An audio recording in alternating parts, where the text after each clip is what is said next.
నిజామాబాద్ జిల్లా తాజా వార్తలు ఎప్పటికప్పుడు మీకు అందించే J6 న్యూస్ మీడియాకు స్వాగతం.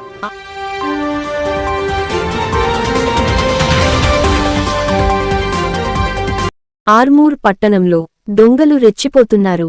కవితకు కాదేది అనర్హం అన్న చందంగా తయారింది ఆర్మూర్లో దొంగతనాల పరిస్థితి.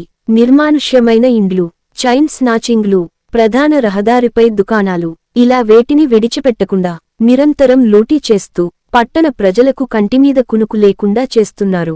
తాజాగా పట్టణ నడిబొడ్డున జీవన్ రెడ్డి మాల్ పక్కనే ప్రధాన రహదారిలో గల దొండి మెడికల్లో వేకుజామున దొంగలు షట్టర్ పగలగొట్టి దొంగతనానికి పాల్పడ్డారు.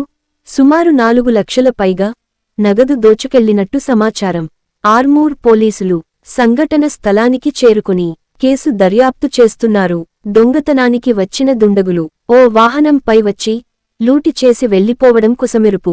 ఇంకా ఈ చోరికి సంబంధించిన వివరాలు తెలియాల్సి ఉంది.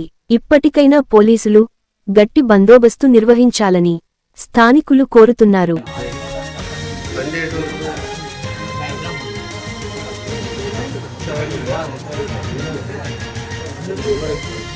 दावत हो गया आज का दावत हो गया